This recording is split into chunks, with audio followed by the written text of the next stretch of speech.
जैसा कि हमने ब्लैक क्लोवर की लास्ट वीडियो में देखा था, वेनेसा, फिनरल और आस्था मिलकर गैटो से फाइट कर रहे होते हैं, लेकिन वेटो उन सभी पर भारी पड़ रहा होता है। तब वेनेसा और फिनरल आस्था की मदद करते हुए गैटो पर अटैक करने में कामयाब हो जाते हैं, लेकिन हम देखते हैं कि आस्था के अटैक के बावजूद भी वेटो पर ज्यादा असर नहीं होता है। तब वेनेसा कहती है, तुमने तो कमाल कर दिया आस्था, मैंने तो कुछ नहीं किया, ये सब कुछ तो तुम दोनों की वजह से हुआ है। तब नोएल सोचती है, मुझे नहीं पता था कि ये दोनों इतने स्ट्रॉन्ग है। और यहाँ हम देखते हैं कि आस्था की एंटी मैजिक स्वॉर्ड की अटैक से वेटो अपने आप को हील नहीं कर पा रहा होता और वो सोचता है, सिर्फ यही स्वॉर्ड है जो कि मुझे हरा सकती है, पर अगर सिर्फ ये लड़का ही मुझ पर हमला कर रहा होता तो ये मुझ तक कभी नहीं पहुंच पाता। पर ये इन दोनों की मदद से ये सब कुछ कर पा रहा है। इस लड़के का तो स्पेशल मैजिक प्रॉब्लम तो है ही है, पर सबसे ज्यादा प्रॉब्लम इस लड़की का थ्रेड मैजिक दे रहा है, क्योंकि इसकी थ्रेड्स इतनी पतली है कि मैं उन्हें डिटेक्ट भी नहीं कर पा रहा हूँ, और जिसकी वजह से मैं इस लड़के के मूव्स को प्रिडिक्ट भी नहीं कर पा रहा हूँ। तब वेटो हंसते हुए कहता है, क्या तुम्हें सच में लगता है कि तुम लोग मिलकर मुझे हरा सकते हो?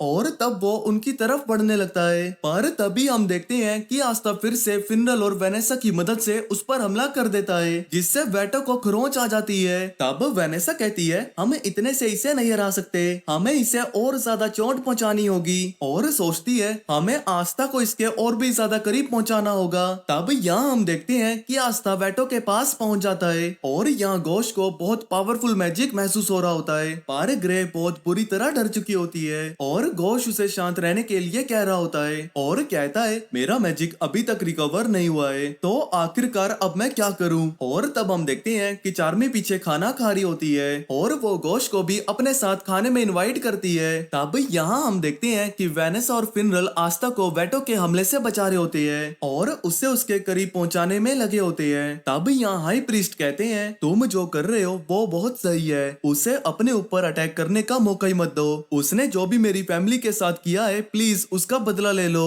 तब कैप्टन यामी सोचते हैं, ये दोनों तो बिल्कुल बेकार थे, पर आज दोनों साथ मिलकर काफी अच्छा काम कर रहे हैं। पर फिर भी ये आदमी हार नहीं मान रहा है। तब यहाँ फिनरल सोचता है, मेरे लिए इस सिचुएशन में अपने मैजिक को कंट्रोल करना बहुत मुश्किल हो रहा है, पर जिस तरह की आस्था की सिचुएशन है उससे तो ये बहुत आसान है, तो इसलिए मुझे ये करते ही रहना होगा। तब वेनेसा फिनरल से उसके मैजिक के बारे में पूछती है। तब फिनरल कहता है, मेरा मैजिक तो सही सलामत है, तो इसका मतलब हमारा मैजिक स्लो नहीं हुआ है, ये इंसान धीरे धीरे हमारे मूवमेंट्स को रीड कर रहा है। और तब हम देखते हैं कि वेटो आस्था पर हमला करने में कामयाब हो जाता है, पर वेनेसा और फिनरल उसे सही टाइम पे बचा लेते हैं। पर हम देखते हैं कि आस्था चोट के बावजूद भी लड़ने के लिए तैयार हो जाता है। तब कैप्टन यामी आस्था से कहते हैं, ध्यान से सुनो बच्चे, धीरे धीरे वो तुम्हारी मूवमेंट्स को रीड कर रहा है, और अगर तुमने अगली बार ध्यान नहीं दिया तो वो तुम्हें मार डालेगा। तब वेटो कहता है, तुम्हारा कैप्टन बिल्कुल सही कह रहा है, पर जिस तरह की तुम्हारी हालत है मुझे नहीं लगता कि तुम कुछ कर पाओगे।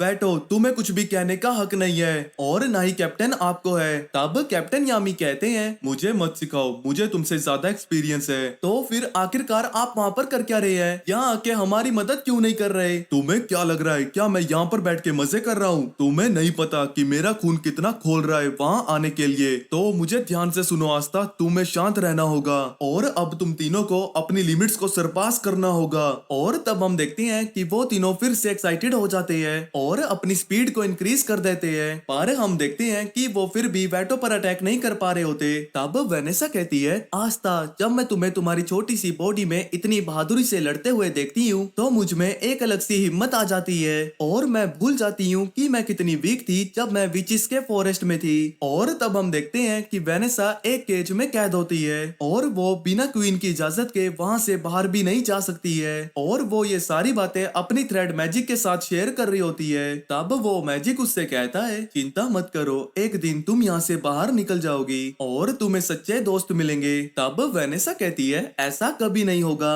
और यहाँ वेनेसा सोच रही होती है, मुझे तो लगा था कि वही मेरी किस्मत है, पर एक दिन मुझे पता चला कि वो मेरी किस्मत नहीं है, बस मुझे अपने आप पर भरोसा नहीं है। और उसके बाद मैंने विचिस के फॉरेस्ट को छोड़कर ब्लैक बुल्स को ज्वाइन कर लिया और तब मुझे एहसास हुआ कि तुम्हारी किस्मत की थ्रेड तुम्हारे हाथों में होती है। तब वेनेसा कहती है, आस्था, तुम बस बिना डरे हमला करो और चिंता मत करो, मैं तुम्हें सही टाइम पर पीछे खींच लूंगी। और तब हम देखते हैं कि आस्था फिर से वेटो के ऊपर एक स्ट्राइक करता है। तब फिनरल सोचता है कि आखिरकार इनको इतनी जल्दी क्या है, यही सब कुछ कुछ होता है जब आप गर्म खून वाले लोगों के साथ काम करते हो, और मैं हमेशा से ही ऐसा रहा हूँ जिसके पास कभी कोई मोटिवेशन ही नहीं होती थी। और यहाँ हम देखते हैं कि फिनरल को उसके स्पेशल मैजिक की वजह से डांटा जा रहा होता है। तब फिनरल कहता है कि मैं अपने मैजिक से किसी को भी जख्मी नहीं करना चाहता। और हम देखते हैं कि फिनरल का छोटा भाई लैंग्रेस अपने स्पेशल मैजिक को अटैक की तरह यूज कर पा रहा होता है, जिससे कि उसके पेरेंट्स बहुत ही खुश हो जाते हैं और फिनरल को उससे कुछ सीखने को कहते हैं। और तब हम देखते हैं कि लॉन्ग्रेस गोल्डन डोम में सिलेक्ट होता है, जबकि फिनरल ब्लैक बुल्स में, जिसकी वजह से फिनरल का परिवार लैंग्रेस को उनका वारिस चुनते हैं। और तब फिनरल अपने घर से भाग जाता है और हम देखते हैं कि वो लड़कियों के साथ फ्लर्ट कर रहा होता है। तब फिनरल कहता है, जब मैं ये सब कुछ कर रहा था तब मैं तुमसे मिला आस्था, जिसके पास कोई मैजिक नहीं था। ऐसी बात नहीं थी कि तुम्हारे पास कम मैजिक था, क्योंकि तुम्हारे पास तो कुछ भी नहीं था, पर तुमने फिर भी बहुत ताकतवर लोगों से लड़ाई की और कभी हार नहीं मानी। इस टाइम ये सच है कि इस टाइम मैं तुम्हारे जैसा हूँ, जो कि अपने भाई को कभी नहीं हरा सकता। पर एक बार कैप्टन यामी ने कहा था कि देखना, तुम एक दिन अपने लड़ने का स्टाइल ढूंढ ही लोगे। तो मैं जानता हूँ कि मैं सबसे ज्यादा स्ट्रॉन्गेस्ट जादूगर नहीं बन सकता, पर मैं अपनी स्क्वाड को सबसे स्ट्रॉन्गेस्ट स्क्वाड बना के ही रहूंगा। और तब वो आस्था को खुद पर विश्वास करने को कहता है और आस्था उसकी बात को मान लेता है। तब वेटो कहता है, तुम लोगों को मानना पड़ेगा, तुम लोग सच में कमाल के हो, पर लगता है अब तुम्हारे पास ज्यादा टाइम नहीं बचा है। तो अगर तुमने जरा सी भी गलती की तो तुम लोग मारे जाओगे। तो चलो देखते हैं कि तुम इस सिचुएशन में कब तक टिके रह सकते हो। और तब वेनिस और फिनरल सोचते हैं कि आस्था ने हम पर बहुत भरोसा किया है, तो इसीलिए हम उसका भरोसा टूटने नहीं देंगे। कि तभी वेनिस और फिनरल देखते हैं कि उनका मैजिक कमजोर पड़ रहा होता है। और तब हम देखते हैं कि गोश, चार्मी और ग्रे उनकी मदद करने के लिए वहाँ पर आ जाते हैं। तब गोश उन्हें ग्रे के बारे में बताता है, जिसे सुनकर सभी लोग हैरान हो जाते हैं। पर तभी हम देखते हैं कि गोश गैटो पर हमला करना स्टार्ट कर देता है और तब चार्मी भी वेटो पर हमला कर देती है और ग्रे अपने ट्रांसफॉर्मेशन मैजिक से बहुत सारे आस्था बना देती है, जिससे कि वेटो बहुत ज्यादा परेशान हो रहा होता है। और तब हम देखते हैं कि आस्था वेटो पर हमला करने में कामयाब हो जाता है, जिससे कि वेटो जोर से चीखता है। तब सभी लोग कहते हैं कि आखिरकार हम जीत गए। तब वेटो कहता है, क्या तुम्हें सच में लगता है? और तब हम देखते हैं कि आस्था जोर जोर से चिल्लाने लगता है। क्या तुम लोगों को सच में लगा कि तुम मुझे हरा सकते हो? मैंने तो तुम्हें इसलिए अपने आप को हिट करने दिया ताकि मैं तुम्हारा वेपन ले सकूं। और मुझे पता है कि जब तुम अपनी सारी होप्स को खो दोगे तभी तुम्हें सबसे ज्यादा निराशा होगी। और तभी हम देखते हैं कि आस्था और भी जोर जोर से चिल्लाने लगता है, जिसे देखकर सभी लोग पूरी तरह से शॉक्ड हो चुके होते हैं। और वेटो जोर जोर से निराशा निराशा चिल्ला रहा होता है। तब आस्था नीचे गिर जाता है और वेटो कहता है, तुम्हें कैसा लग रहा है कीड़े? चलो मैं देखना चाहता हूँ कि तुम दोबारा खड़े होने की कोशिश करते हो या नहीं। पर हम देखते हैं कि आस्था फिर से वही जोश के साथ खड़ा हो जाता है और उसे देखकर सभी के अंदर एक उम्मीद जाग जाती है। और तब वेटो जैसे ही आस्था पर हमला करने लगता है, वेनेसा, फिनरल और गोश उसे फिर से बचा लेते हैं। और तब नोएल कहती है, आस्था सही कह रहा है, हम तुम जैसों से बिल्कुल नहीं हारेंगे। और वो वेटो पर हमला कर देती है, पर हम देखते हैं कि उसे कुछ भी नहीं होता है। तब वेनेसा आस्था को देखकर सोचती है, ये लड़का बिल्कुल भी हमारे जैसा नहीं है। ये बिना मैजिक के एक ऐसी दुनिया में पैदा हुआ है जहाँ मैजिक ही सब कुछ है, पर फिर भी इसने कभी हार नहीं मानी है। और शायद गॉड ने इसे इन्हीं एबिलिटीज के कारण इसे ऐसा बनाया है और ये पक्का इस दुनिया में बहुत बड़ी बड़ी चीजें करेगा, बस हमें इसका साथ देना होगा। और तब वेनेसा अपनी थ्रेड से आस्था के टूटे हुए हाथों को पकड़ लेती है और फिनरल को फिर से तैयार रहने को कहती है। और हम देखते हैं कि फिनरल भी तैयार हो जाता है और तब आस्था फिर से तलवार उठाकर वेटो की तरफ बढ़ने लगता है। तब वेटो कहता है, आखिरकार तुम्हें निराशा क्यों नहीं हो रही है? मैंने तुम्हें पहले ही बताया है कि मेरे पास इसके लिए बिल्कुल भी वक्त नहीं है। इस टाइम कोई ऐसा है जिससे मैं हार नहीं मान सकता और तुम और तुम्हारी निराशा मेरे प्रॉमिस के रास्ते में आ रही है। और तब हम देखते हैं कि वेटो आस्था की मूवमेंट्स को ट्रैक नहीं कर पा रहा होता है और वो सोचता है, ये डीमन ड्वेलेंट स्वॉर्ड जो कि मेरे अंदर है वो मेरी फिजिकल एबिलिटीज को कम कर रही है। मुझे लगा था कि मैंने इसके वेपन को छीन लिया है, पर ये तो मेरी ही पावर्स को छीन रहा है। और तब वेटो उस तलवार को बाहर निकाल देता है। मैं तुम जैसे इंसानों के हाथों बिल्कुल नहीं हारूंगा। तुम अभी तक किसी से भी नहीं जीते हो, क्या उनमें से किसी ने भी तुम्हारे आगे हार मानी है? और न ही किसी को भी तुम्हारे आगे निराशा हुई है। और तब हम देखते हैं कि वेटो के पत्थर गिराने की वजह से आस्था नीचे गिर जाता है। तब हम देखते हैं कि वेटो का मैजिक भी कमजोर हो रहा होता है कि तभी वेटो को आस्था के अंदर डेविल दिखाई दे रहा होता है, जिससे कि वो डर जाता है और सोचता है, ये तो मेरी तरह ही है, पर रुको, ये कोई बीस्ट नहीं है। और हमें बताया जाता है कि क्लोवर के 3 लीव्स फेथ, होप और लव को रिप्रेजेंट करते हैं और 4th लीव में गुड लक होता है, पर 5th में डीमन रहता है। और तब वेटो सोचता है कि ये एक डीमन है जो कि निराशा को भी खत्म कर देता है। तब हम देखते हैं कि आस्था पूरी स्पीड से वेटो पर हमला कर देता है और वेटो को कुछ भी समझ नहीं आ रहा होता कि तभी आस्था वेटो पर हमला करने में कामयाब हो जाता है।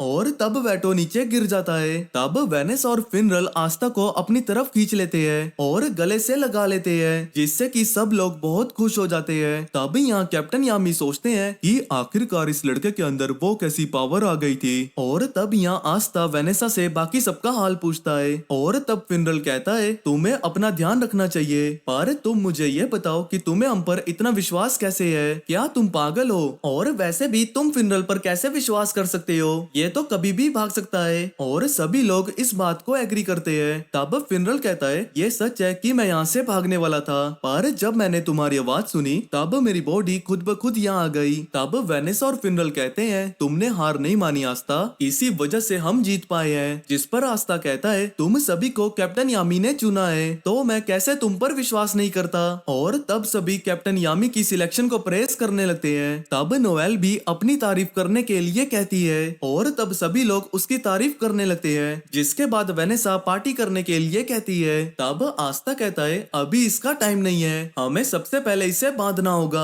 और इससे सवाल जवाब करने होंगे। कि तभी वेटो को अपना बचपन याद आता है, जहां वो एक पक्षी को लेकर रो रहा होता है जिसे ह्यूमंस ने मारा होता है, और वो खुद को बचाने के लिए लीच को थैंक यू कहता है। तब लीच कहता है हम लोग दोस्त हैं, इसलिए मैं तुम्हें हमेशा बचाऊंगा। हम लोग इस पक्षी की तरह हैं, जो कि इतनी ताकतवर तो नहीं है पर फिर भी उड़ सकती है, और हम भी इसकी तरह स्पेशल हैं, क्योंकि हमारे पास कुछ ऐसी स्पेशल पावर्स हैं जिससे ह्यूमंस हमें दुश्मन समझते हैं, पर मुझे यकीन है कि एक दिन ह्यूमंस हमें समझेंगे और हम लोग इकट्ठे रहेंगे। तब वेटो कहता है कि उम्मीद एक अच्छा आइडिया है, और लीच मेरे लिए वही था और मुझसे उस उम्मीद को इन इंसानों ने छीन लिया। और तब वेटो कहता है मैं तुम सभी को अपने साथ लेकर जा रहा हूँ और मैं इस पूरे टेम्पल को उड़ा दूंगा। तब कैप्टन यामी गुस्से में कहते हैं अब वो लोग इसे नहीं रोक पाएंगे, मुझे यहाँ से जाना ही होगा। तब यहाँ कैप्टन यामी की ग्रीमोर चमकने लगती है और यहाँ फिनरल सोचने लगता है इस चीज को तो रोकने के लिए तो कैप्टन की पावर्स भी कम पड़ी थी। और तब हम देखते हैं कि आस्था फिर से लड़ने के लिए तैयार हो जाता है। तब फिनरल मना करते हुए कहता है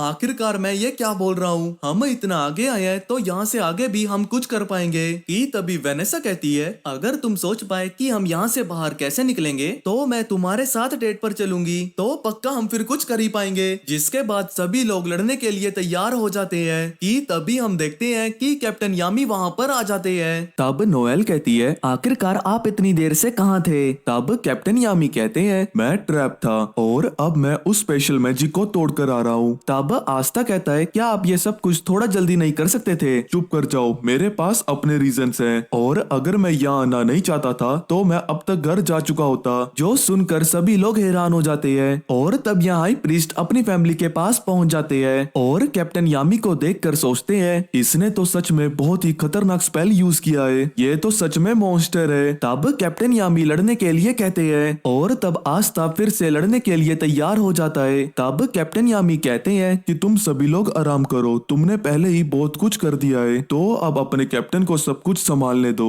तब कैप्टन यामी सभी को शाबाशी देते हैं और कहते हैं कि तुम सभी ने सच में बहुत कमाल किया है और ये तुम्हारी वजह से ही है कि मैं अपनी लिमिट्स को सरपास कर रहा हूँ। और तब हम देखते हैं कि कैप्टन यामी की बुक में एक और स्पेल आ चुकी होती है। तब यहाँ वेटो कहता है मैं तुम सभी को बताऊंगा कि निराशा किसे कहते हैं। तब कैप्टन यामी कहते हैं चुप हो जाओ, तुम्हारा मैजिक चाहे जितना मर्जी स्ट्रॉन्ग हो, पर मेरी ये स्पेल पूरे के पूरे डायमेंशन को ही काट सकती है। और तब कैप्टन यामी अपने डायमेंशन स्लैश से उसे बीच में से ही काट देते हैं। Dark magic. Dark cloak.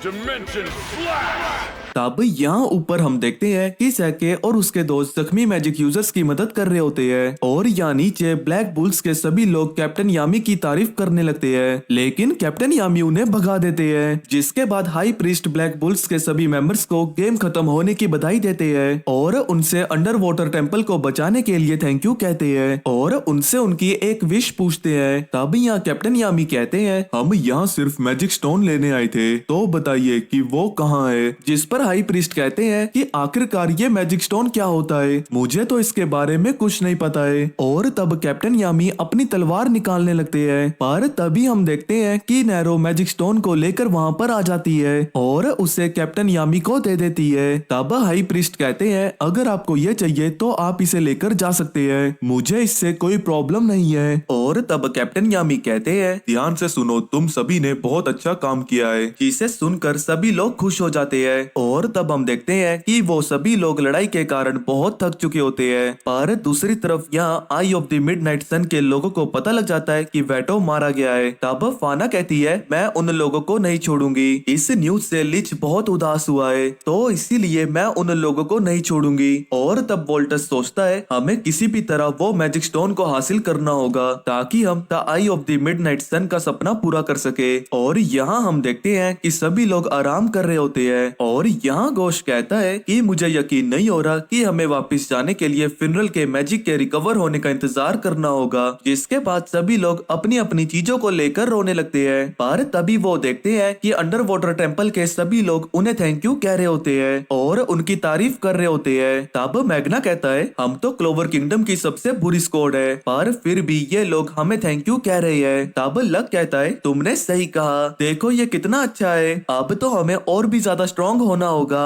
और तब यहाँ नोएल कहोनो से कह रही होती है, मुझे माफ करना कहोनो, मैं एक फ्रेंड के तौर पर तुम्हारी आवाज को भी नहीं पहचान पाई। और तब कहोनो अपने मैजिक की मदद से नोवेल को अपनी फैमिली को बचाने के लिए थैंक यू कहती है और कहती है कि याद रखो, मैंने अभी भी अपने ड्रीम को नहीं छोड़ा है, देखना एक दिन मैं ठीक हो जाऊंगी और सरफेस पर आकर एक आइडियल बनूंगी। और तब तुम्हें मुझे वादा करना होगा कि तुम मुझे देखने और मिलने आओगी। जिस पर नोएल कहती है, मैं जरूर आऊंगी। और तब वो दोनों एक दूसरे को प्रॉमिस करती है। जिसके बाद नोएल वहाँ से चली जाती है कि तब हम देखते हैं कि आटो नोएल को देखकर अपनी बहन से उसको इंट्रोड्यूस करवाने को कहता है। तब कहोनो कहती है, पर मुझे नहीं लगता कि वो तुम्हें कभी मिलेगी। और तब यहाँ आस्था इधर उधर घूम रहा होता है और नैरो उसे कैप्टन यामी के पास ले जाती है जो कि वेटो के लिए प्रेयर कर रहे होते हैं। और तब आस्था भी वेटो के लिए फूल लाया होता है और कहता है, जो इन्होंने किया है मैं उसके लिए इन्हें कभी माफ नहीं कर सकता, पर मुझे लगता है कि शायद इनके साथ भी कुछ ऐसा हुआ है जिसकी वजह से ये हमें माफ नहीं कर सकते और इसी वजह से इन्हें ह्यूमन से नफरत है। साथ ही में मुझे लगता है कि आखिर में इन्हें ही सबसे ज्यादा निराशा हो रही थी। तब कैप्टन यामी कहते हैं, तुम एक इडियट हो, तो इसीलिए तुम्हें इस टाइम अपने ड्रीम के बारे में सोचना चाहिए। और तब कैप्टन यामी उसकी आंखों में पट्टी बांधकर वहाँ से चले जाते हैं। और तब यहाँ आस्था अपने सपने के बारे में सोच रहा होता है और यूनो के साथ किए हुए वादे को याद करता है जिसमें यूनो ने उससे कहा था कि आस्था,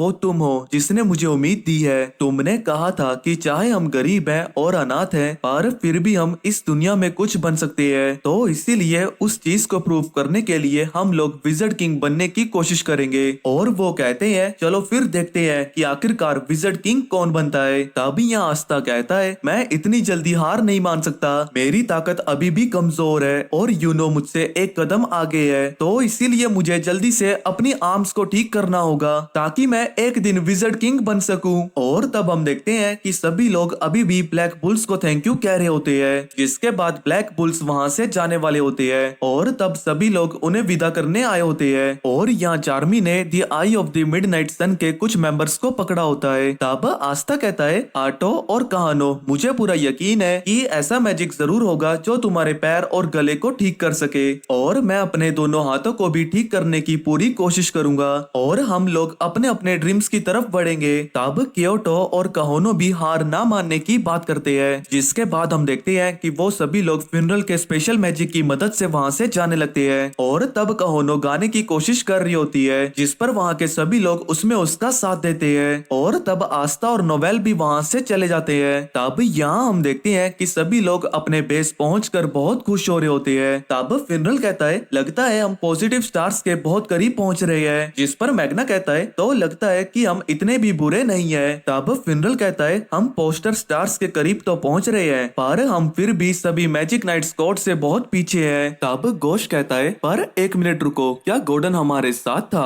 और तब हम देखते हैं कि गॉर्डन बहुत उदास बैठा होता है और वो कह रहा होता है कि मुझे विश्वास नहीं हो रहा कि तुम सभी लोगों ने मुझे यहाँ अकेला छोड़ दिया। मैं भी तुम्हारे साथ आना चाहता था। पर हम देखते हैं कि किसी को भी उसकी बात समझ नहीं आ रही होती। जिसके बाद यहाँ कैप्टन यामी विज़र्ड किंग के पास जाने की बात करने लगते हैं और चार्मी और फिनरल को भी साथ चलने को कहते हैं और तब आस्था भी साथ जाने की जिद करने लगता है। तब कैप्टन यामी उसे भी साथ ले जाते हैं। तब यहाँ नैरो भी आस्था के पास आ जाती है कि तभी आस्था को याद आता है कि नैरो ने सोर्सर विलेज से भी एक मैजिक स्टोन को उठाया था। पर तब हम देखते हैं कि कैप्टन यामी उसे बुला लेते हैं, जिसके बाद वो सभी लोग रॉयल कैसल के पास पहुंच जाते हैं और तब कैप्टन यामी विज़र्ड किंग को सारी बात बताते हैं और तब विज़र्ड किंग कहते हैं कि हम मिडनाइट सन के पकड़े हुए मेंबर्स की इंटेरोगेशन करेंगे और वेटो की बॉडी की भी जांच करेंगे। तब कैप्टन यामी विज़र्ड किंग को मैजिक स्टोन देते हैं। तब विज़र्ड किंग कहते हैं इसके लिए थैंक यू। तुमने सुना होगा कि रेक्यू की लड़ाई में बहुत सारे मैजिक यूजर्स ने अपनी जान गंवाई है, पर अब इस मैजिक स्टोन के मिलने के बाद लगता है उन सभी की आत्मा को शांति मिल जाएगी।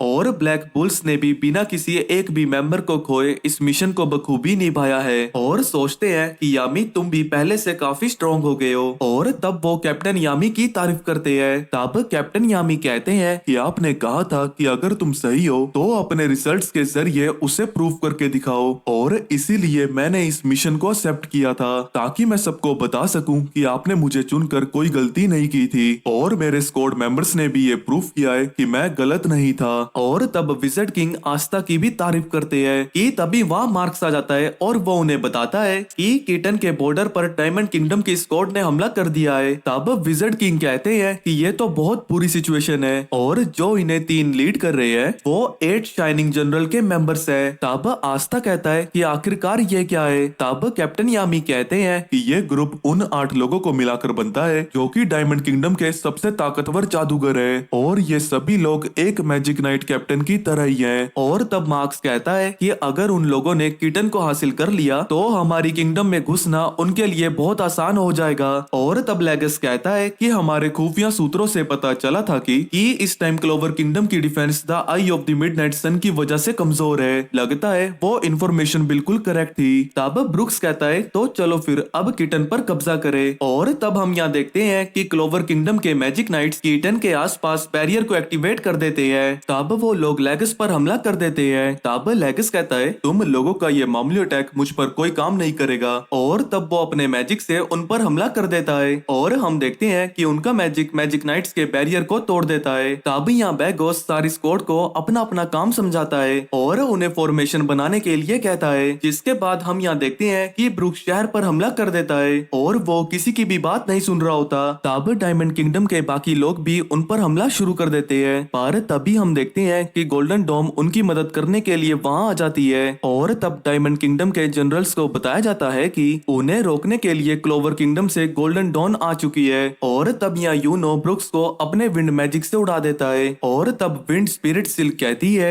आखिरकार तुम इतना इतरा क्यों रहे हो? तुमने ये सब कुछ मेरी मदद से किया है। और यहाँ हम देखते हैं कि यूनो उसे इग्नोर कर रहा होता है और सिल्क कहती है चलो कोई बात नहीं, मैं तुम्हारे साथ हमेशा रहूंगी। तुम अपने आप को लकी समझ सकते हो, तो चलो फिर इन सभी को हराएं और फिर डेट पर चलते हैं। पर हम देखते हैं कि यूनो उसे मना कर देता है। और यहाँ विज़र्ड किंग और चार्मी यूनो की पावर को देखकर बहुत एक्साइटेड हो रहे होते हैं। तभी यहाँ बाकी गोल्डन डोम के मेंबर्स भी बाकी लोगों के साथ लड़ रहे होते हैं। तब विज़र्ड किंग कहते हैं इस टाइम गोल्डन डोम वहाँ पर बहुत अच्छा परफॉर्म कर रही है, पर फिर भी दुश्मन बहुत ज्यादा है और अभी सारी के सारी मैजिक नाइट स्क्वाड्स किसी न किसी मिशन पर गई है। तब कैप्टन यामी खुद जाने की बात करते हैं, लेकिन विज़र्ड किंग कहते हैं क्या तुम अंडर वाटर टेम्पल से थके नहीं हो? तब कैप्टन यामी कहते हैं मैं इस टाइम इनविंसिबल फील कर रहा हूँ, और वैसे भी मुझे वहाँ जाकर कुछ चेक करना है। और तब यहाँ विज़र्ड किंग कैप्टन यामी को वहाँ भेजने के लिए मान जाते हैं। तब यहाँ आस्था भी कैप्टन यामी के साथ जाने की बात करता है, पर कैप्टन यामी आस्था की हालत देखकर उसे वहाँ जाने से मना कर देते हैं। और तब चार्मी कहती है आप इसकी चिंता मत कीजिए, मैं इसे सेफ रखूंगी। और तब कैप्टन यामी उन्हें ले जाने के लिए मान जाते हैं, जिसके बाद चार्मी अपने प्रिंस से मिलने के लिए बहुत एक्साइटेड हो जाती है और यहाँ हम देखते हैं कि यूनो और बाकी सभी अपने दुश्मनों का बहुत अच्छे से सामना कर रहे होते हैं और तब यहाँ कैप्टन विलियम यूनो की तारीफ करते हैं कि तभी वाइस कैप्टन लैंग्रिस कहता है मुझे यकीन नहीं हो रहा कि एक कॉमनर इतना अच्छा परफॉर्म कर पा रहा है। तब कैप्टन विलियम कहते हैं तो चलो फिर डायमंड किंगडम के मैजिक यूजर्स को बताया जाए कि उन्होंने क्लोवर किंगडम में घुसकर कितनी बड़ी गलती की है। तब यहाँ हम देखते हैं कि फिनरल कुछ लड़कियों को इम्प्रेस करने की कोशिश कर रहा होता है पर तभी वहाँ कैप्टन यामी आ जाते हैं जिन्हें देखकर वो सभी लड़कियां वहाँ से भाग जाती है और तब कैप्टन यामी उसे उन सभी को किटन ले जाने को कहते हैं और तब हम यहाँ देखते हैं कि ब्रूकोस और यूनो लड़ने के लिए तैयार होते हैं कि तब लेकस ब्रूकस की मदद करने के लिए वहाँ जाता है पर ब्रूक्स उन सभी को मना कर रहा होता है और तब लेगोस कहता है लगता है यहाँ के लोगों को इस पर बहुत भरोसा है तो चलो देखते हैं कि ये खुद को और इन लोगों को बचा सकता भी है या नहीं और यूनो पर हमला कर देता है कि तभी हम देखते हैं कि यूनो बड़ी आसानी से लेगोस के हमले और बैरियर को दोनों को ही तोड़ देता है। तब यूनो कहता है तुम ये जानना चाहते थे ना कि मैं खुद को बचा सकता हूँ या नहीं तो ये मेरा जवाब है तो चलो देखते हैं कि तुम खुद को और अपने दोस्तों को बचा सकते हो या नहीं। और तब लेगोस कहता है आखिरकार ये मेरा मजाक कैसे उड़ा सकता है अब तो इसे मजा चखाना ही होगा।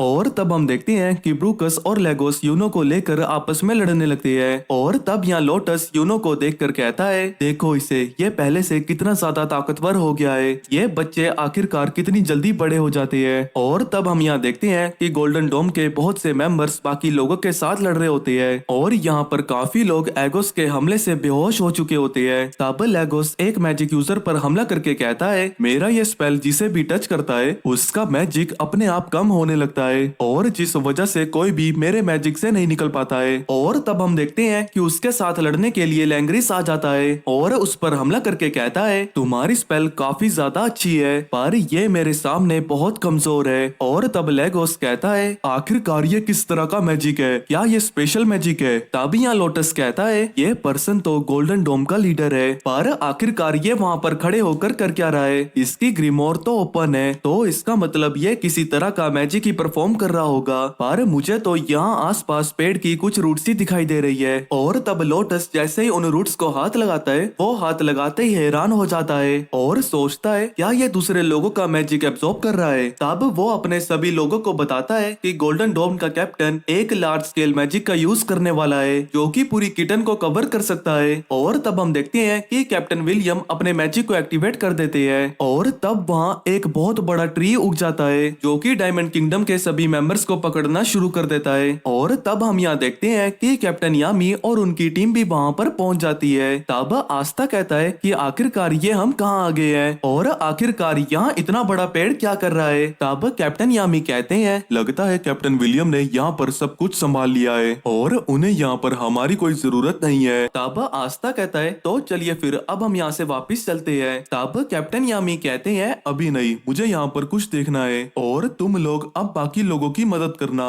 और तब कैप्टन यामी वहाँ से चले जाते हैं। और तब हम यहाँ देखते हैं कि आस्था चार्मी और फिनरल लोगों की मदद कर रहे होते हैं कि तभी यहाँ आसमान में हम देखते हैं कि यूनो और लेगस आपस में लड़ रहे होते हैं और वो दोनों एक दूसरे को कड़ी टक्कर दे रहे होते हैं कि तभी लेगोस सोचता है मुझे मानना पड़ेगा कि ये लड़का सच में बहुत स्ट्रॉन्ग है पर मैं भी एक जनरल हूँ तो मैं इतनी आसानी से हार नहीं मान सकता। कि तभी हम देखते हैं कि वो दोनों अपनी पूरी ताकत से एक दूसरे पर हमला कर देते हैं और यूनो लेगस को हरा देता है। और तब यहाँ यूनो आस्था से मिलने आ जाता है। तब फिनरल सोचता है इसने तो आस्था के साथ ही ज्वाइन किया था और देखो ये कितना स्ट्रॉन्ग हो चुका है और ये लड़कियों में भी बहुत पॉपुलर है। तब यूनो कहता है तो आस्था तुम यहाँ क्या कर रहे हो और तुम्हें इतनी चोटें क्यों लगी है। पर अगर ये बैटल की वजह से है तो इसका मतलब तुम पहले से काफी स्ट्रॉन्ग हो चुके हो पर मैं हारूंगा नहीं आस्था। तब आस्था कहता है चिंता मत करो मैं भी तुमसे नहीं हारूंगा। तब फिनरल सोचता है ये गोल्डन डोम की एलीट स्क्वाड में है पर ये फिर भी आस्था के साथ कम्पीट कर रहा है पर लगता है कि ये लोग काफी अच्छे राइवल्स बनेंगे। और तब वहाँ क्लाउस भी आ जाता है और आस्था का हाल चाल पूछने लगता है कि तब मिमोसा अपने मैजिक से आस्था को ठीक करने लगती है पर आस्था उसे बाकी लोगों की मदद करने के लिए कहता है। और तब क्लाउस यूनो को आस्था का ख्याल रखने का कहकर वहाँ से चला जाता है। और यहाँ हम देखते हैं कि ब्रूक्स कैप्टन विलियम के पास पहुँच जाता है और कहता है कि मैंने तुम्हें पूरी तरह से अंडर एस्टिमेट किया, मुझे लगा नहीं था कि तुम्हारे पास इतनी ज्यादा पावर होगी। और तब कैप्टन विलियम्स ब्रूक को वापस वापस जाने के लिए कहते हैं, लेकिन वो मना कर देता है और कैप्टन विलियम को पकड़ लेता है। पर हम देखते हैं कि कैप्टन विलियम उसे अपने मैजिक से पकड़ लेते हैं कि तभी लोटस पीछे से कैप्टन विलियम पर हमला कर देता है, लेकिन कैप्टन यामी उन्हें बचा लेती है। तब लोटस सोचता है, मुझे तो लगा था कि मैं इस हमले से गोल्डन डोम के कैप्टन को हरा दूंगा, पर लगता है कि अब मुझे इस दूसरे पर्सन से लड़ना होगा। पर जब मैं इससे पिछली बार लड़ा था तब ये इतना स्ट्रॉन्ग नहीं था। और तब कैप्टन यामी लोटस को लड़ने के लिए कहते हैं, पर हम देखते हैं कि वो अपने साथियों को लेकर वहाँ से भाग जाता है। और तब कैप्टन यामी कैप्टन विलियम से कुछ बात करने के लिए कहते हैं और कहते हैं, तो क्या तुम्हारे पास सिर्फ यही एक मैजिक है? तब कैप्टन विलियम कहते हैं कि आखिरकार तुम कहना क्या चाहते हो। तब कैप्टन यामी कहते हैं कि मैं एक ऐसा इंसान हूँ जो कि अपने गट्स पर चलता है, तो क्या तुम अपना मास्क हटा सकते हो? और तब हम यहाँ देखते हैं कि यूनो आस्था का हाल चाल पूछ रहा होता है और सिल्क ये देखकर हैरान हो रही होती है कि यूनो किसी से हंसकर भी बात कर सकता है। तब सिल्क पूछती है कि आखिरकार ये कौन है। तब यूनो कहता है कि हम दोनों बचपन से साथ रहते थे, जिसे सुनकर सिल्क पूरी तरह से शॉक्ड हो जाती है। और तब हम देखते हैं कि चार्मी यूनो को उसका खाना बचाने के लिए गिफ्ट देती है। तब सिल्क सोचती है कि आखिरकार अब ये कौन है और इसकी क्या कहानी है, पर इसे देखकर लग रहा है कि मुझे इससे कोई खतरा नहीं है। कि तभी यूनो कहता है कि पिछली बार तुम्हारे ऊपर गिरने के लिए मुझे माफ कर देना, जिसे सुनकर सिल्क दोबारा से शॉक्ड हो जाती है। और तब वो चार्मी को यूनो से दूर हटाने लगती है और कहती है कि आखिरकार ये दोनों है कौन। पर तुम दोनों एक बात समझ लो कि यूनो सिर्फ मेरा है। और तब हम देखते हैं कि वो और चार्मी आपस में लड़ने लगते हैं कि तभी चार्मी सिल्क को खाने के लिए उसके पीछे भागने लगती है कि तभी फिनरल भी वहाँ पर आ जाता है। और तब आस्था फिनरल को यूनो से इंट्रोड्यूस करवाता है कि तभी हम देखते हैं कि लैंग्रिस भी वहाँ पर आ जाता है और अपने भाई की बुराइयां करने लगता है। तब आस्था पूछता है कि आखिरकार ये कौन है, जिस पर फिनरल कहता है कि ये मेरा छोटा भाई है। तब यूनो कहता है कि ये गोल्डन डोम का वाइस कैप्टन है। तब लैंग्रिस कहता है, तुम तो अभी भी बहुत ज्यादा बेकार हो और यही रीजन है कि तुम्हारी जगह मुझे फैमिली ने अपना वारिस चुना है। और तब आस्था फिनरल के अंडर वाटर टेम्पल की लड़ाई के बारे में बताता है और लैंग्रिस को उसकी रिस्पेक्ट करने को कहता है, पर लैंग्रिस इससे मना कर देता है, जिससे आस्था को और भी ज्यादा गुस्सा चढ़ जाता है। तब फिनरल उसे चुप रहने के लिए कहता है। तब लैंग्रिस कहता है कि हमारे कैप्टन ने सब कुछ संभाल लिया है, तो हमें तुम जैसों की कोई जरूरत नहीं है। और मुझे ये बताओ कि कब से ब्लैक बुल्स में बच्चे भर्ती होने लग गए। जिसे सुनकर फिनरल को गुस्सा आ जाता है और वो कहता है कि तुम्हें मुझे जो कुछ कहना है वो कह लो, पर मेरे टीममेट्स को कुछ भी कहने की हिम्मत मत करना। और तब हम देखते हैं कि वेगोस वहाँ पर आ जाता है और लैंग्रिस को धमकी देने लगता है। तब लैंग्रिस कहता है कि अगर मैंने तुम पर हमला किया तो यहाँ के लोग जख्मी हो सकते हैं, पर लगता है कि किंगडम की भलाई के लिए मुझे इनका सेक्रीफाइस देना ही होगा। कि तभी आस्था कहता है, आखिरकार तुम ऐसा कैसे कर सकते हो, हम लोग मैजिक नाइट्स हैं और लोगों को बचाना हमारा काम है। पर लैंग्रिस कहता है कि अगर मैंने ऐसा नहीं किया तो और भी लोग मारे जाएंगे। तब आस्था कहता है कि जैसा मर्जी हो, पर मैं किसी को भी मरने नहीं दे सकता, तो चलो फिर चार्मी फिनरल अपना कमाल दिखाएं। और तब लैंग्रिस कहता है कि आखिरकार ये इस हालत में कर क्या लेगा। और तब हम देखते हैं कि आस्था चार्मी की मैजिक की मदद से जंप करता है और तब जैसे ही वेगोस उस पर हमला करता है, फिनरल अपने स्पेशल मैजिक से उसे टेलीपोर्ट कर देता है, जिसके बाद आस्था अपनी तलवार की मदद से वेगोस के मैजिक को काट देता है। तब फिनरल आस्था को वेगोस के हमले से बचाने के लिए फिर से टेलीपोर्ट कर देता है और हम देखते हैं कि आस्था वेगोस पर पीछे से हमला कर देता है और उसे दूर फेंक देता है कि तभी यूनो आस्था को गिरने से बचा लेता है। और तब फिनरल कहता है, लैंग्रिस शायद मैं तुम्हें कभी ना हरा पाऊं, पर देखना एक दिन ब्लैक बुल्स गोल्डन डोम को जरूर हराएंगे। और तब यहाँ कैप्टन विलियम कहते हैं कि तुम मेरा फेस देखना चाहते हो, लगता है तुम्हें मुझ पर शक है कि मैं the eye of the midnight sun का लीडर हूँ। कि तब कैप्टन यामी हाँ कहते हैं और सोचते हैं, उसका लाइट मैजिक और इसका ट्री मैजिक बिल्कुल अलग है, पर एक चीज है जो मुझे कब से परेशान कर रही है, क्योंकि इन दोनों की अपीयरेंस बिल्कुल सेम है और इनकी की भी बिल्कुल एक जैसी लगती है। और कहते हैं कि हम लोग पिछले 10 सालों से एक दूसरे को जानते हैं और हमने काफी लड़ाइयाँ एक साथ लड़ी है, तो क्या तुम मुझे अपना चेहरा नहीं दिखा सकते? और तब हम देखते हैं कि कैप्टन विलियम अपना मास्क उतार देते हैं, पर हम देखते हैं कि उनके फोरहेड पर बहुत अजीब से निशान होते हैं। तब कैप्टन यामी कहते हैं, क्या ये लड़ाई की वजह से है? तब कैप्टन विलियम कहते हैं, मैं ऐसा ही पैदा हुआ था और सभी लोग मुझे कर्स्ड चाइल्ड कहते थे और इन निशानों को तो मैजिक भी हील नहीं कर सकता। लोगों को ये निशान कभी भी पसंद नहीं आया, जिस वजह से वो लोग मुझसे डरते थे और मैं एक नोबल की नाजायज औलाद था। मैं 8 सालों तक 4 सेकंड रेल में ही रहता था, पर जैसे ही उस नोबल को नुकसान हुआ तो सिर्फ बस मैं ही बच गया जो उसके कोई काम आ सकता था। तो इसीलिए वो मुझे अपने घर ले गया और तब मेरे ट्री मैजिक को बहुत पसंद किया गया, पर फिर भी मुझे कोई नहीं देखना चाहता था। तब कैप्टन यामी कहते हैं, तुम्हारा बचपन तो सच में बहुत दुख भरा था। तब कैप्टन विलियम कहते हैं, सही कहा। और इसी बीच में मैं जूलियस से मिला, जिसे मेरे अपीयरेंस से कोई फर्क नहीं पड़ा और वो बस मेरे मैजिक को लेकर ही एक्साइटेड था। और तब यहाँ विजर्ड किंग कैप्टन विलियम को मैजिक नाइट स्क्वाड को ज्वाइन करने को कहते हैं। और तब कैप्टन विलियम कहते हैं, मैं ये करना तो चाहता हूँ पर मेरे चेहरे की वजह से मैं ये कर नहीं पाऊंगा। तब विजर्ड किंग कहते हैं, अगर तुम्हारी यही प्रॉब्लम है तो मैं तुम्हें ये मास्क देता हूँ। और तब कैप्टन विलियम कहते हैं कि वही एक दिन था जिस दिन मैंने विजर्ड किंग का साथ देने की कसम खा ली थी। तब कैप्टन यामी सोचते हैं, इसकी अपीयरेंस को देखकर लग रहा है कि ये हमें धोखा नहीं दे रहा है और इसकी की मुझे बता रही है कि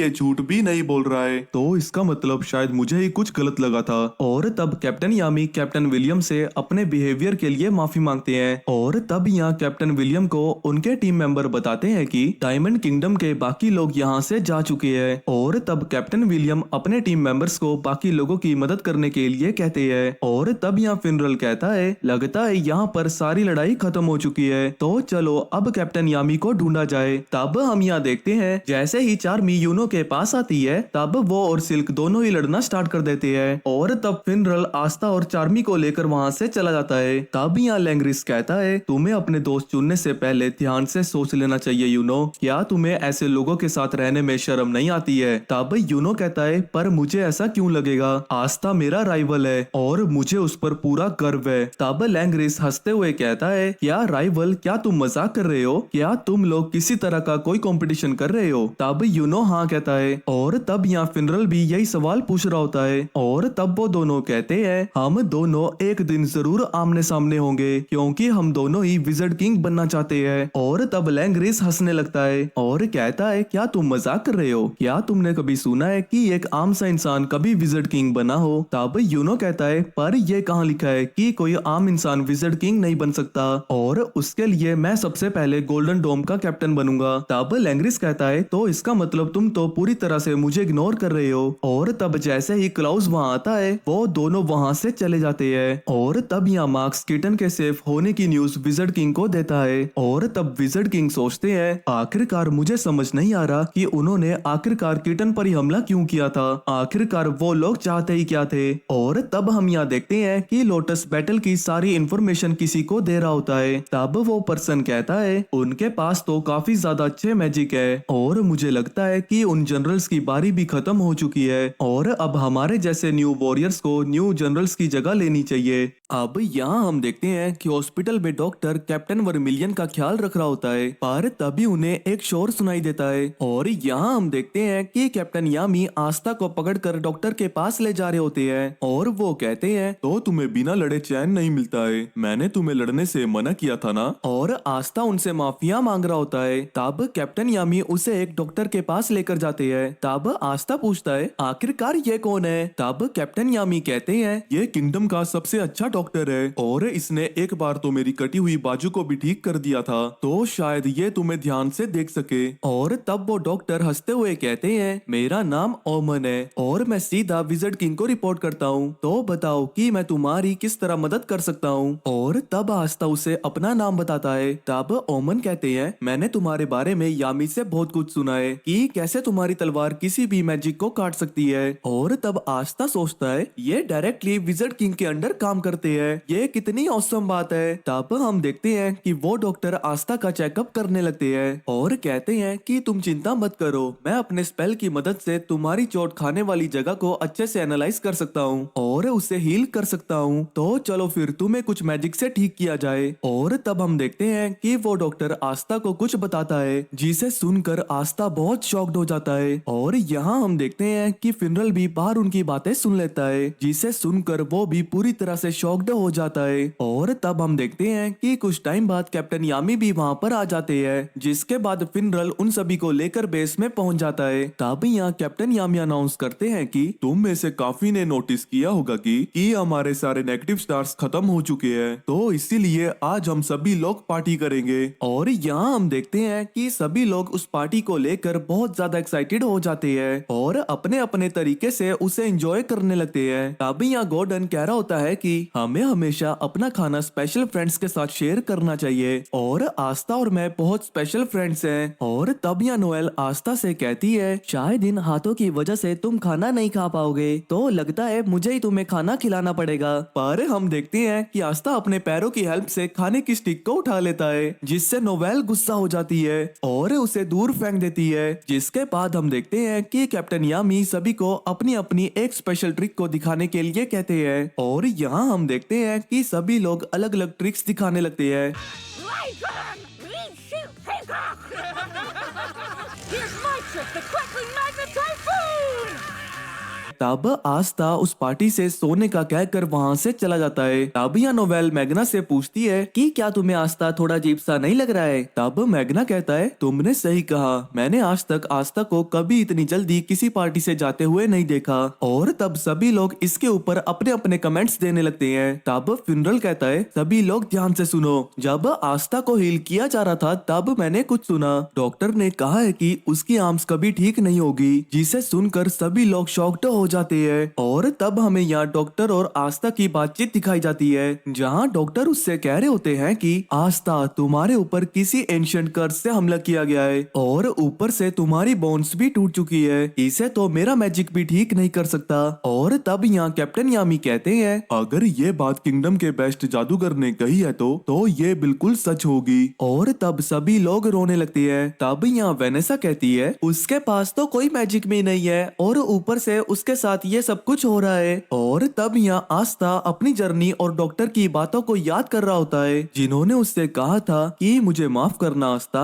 पर तुम अब कभी भी अपनी तलवार को नहीं उठा पाओगे। और सभी लोग उसे चुपचाप देख रहे होते हैं। तब आस्था चिल्लाते हुए कहता है, मैं ऐसे कभी हार नहीं मान सकता, चाहे मैं अब अपनी तलवार नहीं उठा सकता, पर मैं फिर भी लड़ने का कोई ना कोई तरीका जरूर ढूंढ लूंगा। और तब आस्था को रेप्ची की बात याद आती है, जिसने उससे कहा था कि मेरी चेन्स किसी भी मैजिक का पता लगा सकती है, पर तुम्हारे अंदर तो कोई मैजिक ही नहीं है। और तब यहाँ आस्था कहता है, मैंने उस टाइम सोचा था कि मैं हार मान लूंगा, पर ऐसा आगे कभी नहीं होगा। तब सभी लोग उसकी ये बातें सुनकर बहुत खुश हो रहे होते हैं। और तब यहाँ वेनेसा सोचती है, सही कहा आस्था, तुम हार नहीं मान सकते, मैं शायद एक ऐसी जगह जानती हूँ जहाँ तुम्हें ठीक करने का रास्ता मिल जाए। और यहाँ हम देखते हैं कि जैसे ही अगले दिन आस्था उठता है, वो देखता है कि वहाँ बहुत शांति होती है। और तब आस्था को नोवेल और फिनरल दिखाई देते हैं। तब नोवेल कहती है, तो चलो फिर, इसका मतलब सभी लोग यहाँ से जा चुके हैं। तब फिनरल कहता है कि आखिरकार वो लोग इतने सिक्रेटिव क्यों हो रहे थे, वो तो ऐसी हरकतें कर रहे थे जैसे कि उन्हें कोई जरूरी काम हो। और मुझे तो लगता है कि वो लोग आस्था को ठीक करने के लिए कोई ना कोई रास्ता ढूंढने गए हैं, जैसे कि मैग्ना और लक को ही देख लो,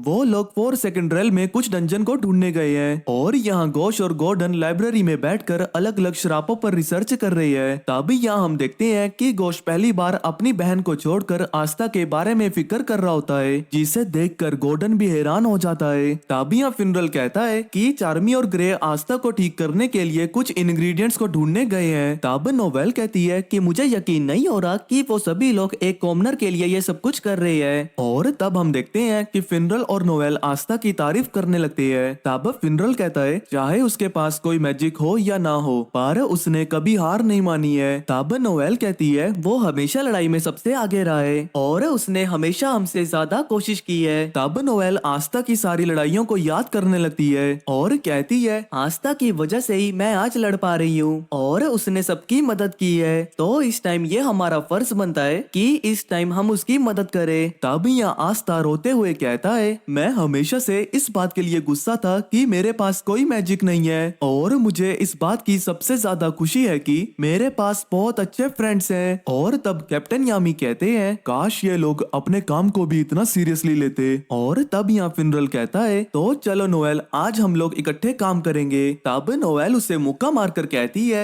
मुझे अभी कहीं और जाना है, तो तुम मुझे वहाँ छोड़कर कहीं और जा सकते हो। तब हम लोग देखते हैं कि वो लोग वहाँ से जाकर एक आदमी से मिलने जाते हैं। और वो जैसे ही उसके घर के अंदर पहुँचते हैं, हम देखते हैं कि वो वहाँ नंगा घूम रहा होता है। और तब नोवेल उस पर हमला कर देती है। और तब हमें बताया जाता है कि जिससे नोवेल और फिनरल मदद मांगने आए हैं उसका नाम है फैजल क्रूगर। जिसके बाद हमें 5 महीने पहले का सीन दिखाया जाता है, जहाँ पर मैजिक नाइट एंट्रेंस एग्जाम से पहले आस्था और यूनो प्रैक्टिस कर रहे होते हैं। और यहाँ हम देखते हैं कि आस्था अपनी नई नई तलवार के साथ ट्रेनिंग कर रहा होता है और कहता है कि मैंने आज से पहले तलवार नहीं चलाई है, तो पता नहीं कि अब मैं इस तलवार के साथ क्या करूंगा, और ना ही मुझे इतना पता है कि मैं इस तलवार को कैसे चलाऊंगा। कि तभी वहाँ हम देखते हैं कि क्रूगर वहाँ चिल्लाते हुए भाग रहा होता है और उसके पीछे एक पिग पड़ा होता है। कि तभी आस्था उसे बचा लेता है। और तब हम देखते हैं कि वो दोनों मिलके खाना खाने लगते हैं। तभी यहाँ आस्था उससे पूछता है कि तुम मुझे बता सकते हो कि तुम नंगे क्यों घूम रहे हो। तब क्रूगर कहता है कि जब भी मैं फिशिंग करता हूँ तब मुझे गीला होना बिल्कुल भी पसंद नहीं होता।